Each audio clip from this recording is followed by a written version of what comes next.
Hey guys, what's going on? My name is Sandman, and we are back with number 2 for the Summer Games Fest. Or whatever the hell they're calling it, I don't remember anymore. The Summer of Gaming or whatever. So today we're going to talk about the stuff that was shown, some of the stuff that was shown at the Guerilla Collective, the Wholesome Games Direct, the Future Games Showcase, the Xbox and Bethesda Showcase, and the PC Gaming Showcase. And we're going to do this a little bit differently than the one I did on Saturday. Because there are games that piqued my interest. I won't lie, there are a lot of games that piqued my interest.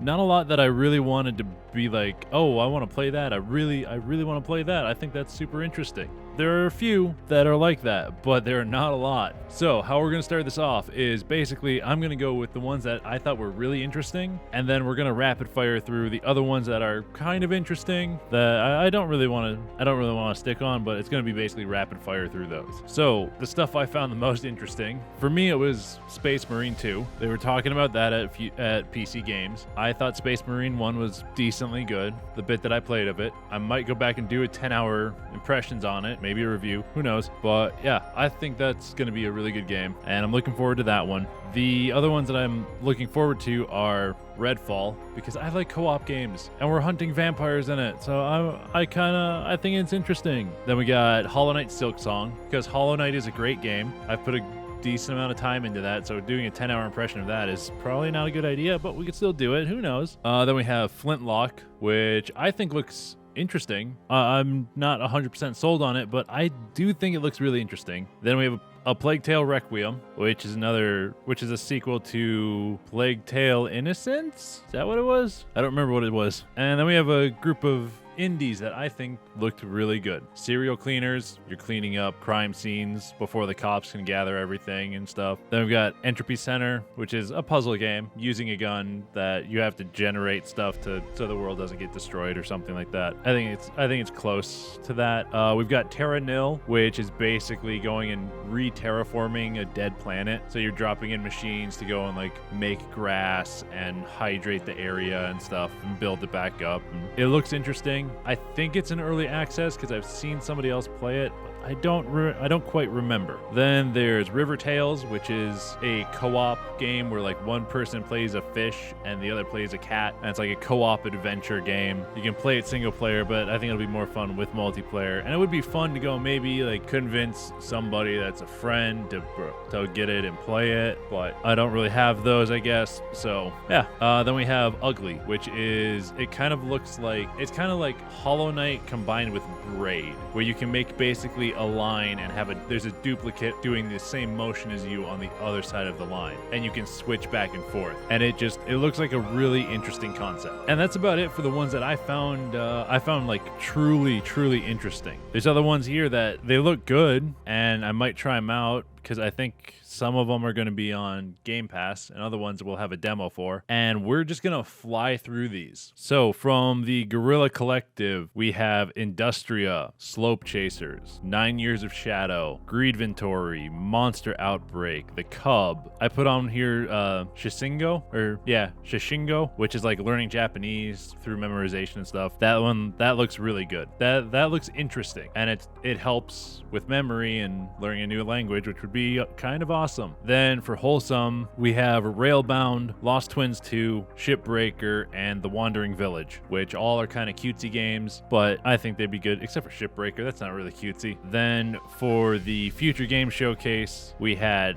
Outpost, Potion Permit, Being and Becoming, Planet of Lana. Oh, and how did I forget this one? Pal World, Pokemon with guns. Who the fuck was methed out enough to come up with this idea? What the hell? All right, then for Xbox, we have Lightyear Frontier, Benedict Fox. I don't remember what the full it's a long ass name for that one, but I'm just gonna call it Benedict Fox, Grounded, and Diablo 4, because Diablo 4 looks good, but with Diablo Immortal, I am very wary of what Blizzard is doing right now with the Diablo series. And I know you're gonna ask, why did I not put Starfield on there? I'm gonna give you the short answer right now. You're gonna get the short answer now, and you're gonna get a video in maybe like a week talking about it. I don't think Starfield looks good. I don't think the graphics look good, and I don't think they're going to be able to. I think a lot of their worlds are going to be dead. But we're going to talk about this next week and I'm going to name the video something like My Problems with Starfield. But before we go anywhere on that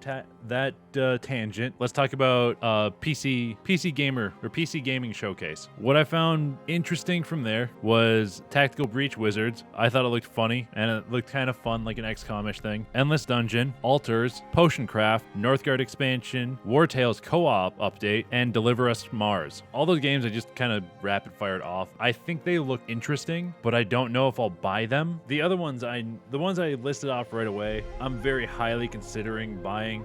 I mean, even Pal World, because I put a star next to that, but I completely just skipped over that one. I am highly considering buying those because they actually look really good. Or I'll get them on Game Pass and play it that way. But yeah, I know there's going to be, everybody is going to have their own opinions. I don't think this Summer Games Showcase was very good. I don't think it was. I don't think it was very good for indies, but there was nothing that surprised the hell out of me this year. So that's where I came up with this list, because I didn't think, looking at stuff, nothing surprised me. What has kind of surprised me is we didn't get any like Stalker 2 footage. We didn't get any of that. But then again, I think the Stalker 2 devs are Ukrainian, so there could be a little bit of a reason for that. Yeah, but yeah, that is my list of stuff. I am going to talk about Starfield next week, and I honestly, like, most of the stuff Bethesda does, I don't really care for. We haven't played